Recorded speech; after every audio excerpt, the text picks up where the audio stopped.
An intraocular lens implant is placed into the eye when your natural lens is removed during cataract surgery. There are different options for intraocular lens implants.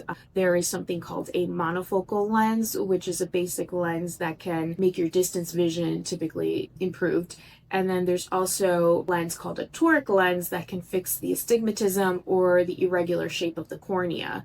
There are also options called multifocal lenses, which can do different focal points, such as distance and near, to give you improved vision without needing to rely on reading glasses or glasses for computers.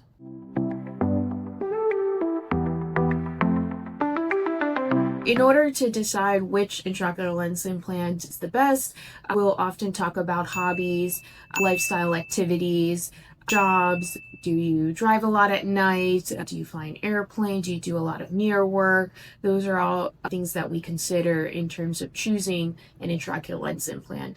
Other eye pathology also impacts the type of lens implant that you might be a good candidate for, such as macular degeneration, glaucoma, corneal pathologies such as keratoconus can all factor into which lens implant may be the best choice for you.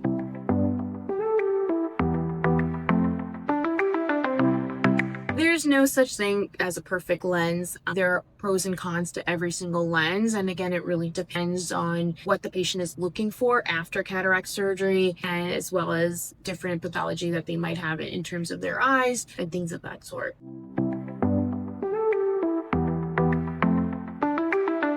Keratoconus patients can have a toric lens placed in the eye to fix their astigmatism as long as there is some regularity to their astigmatism. There is also a special lens called an aphthera lens, which has a pinhole that can definitely benefit keratoconus patients and the irregular cornea that they have.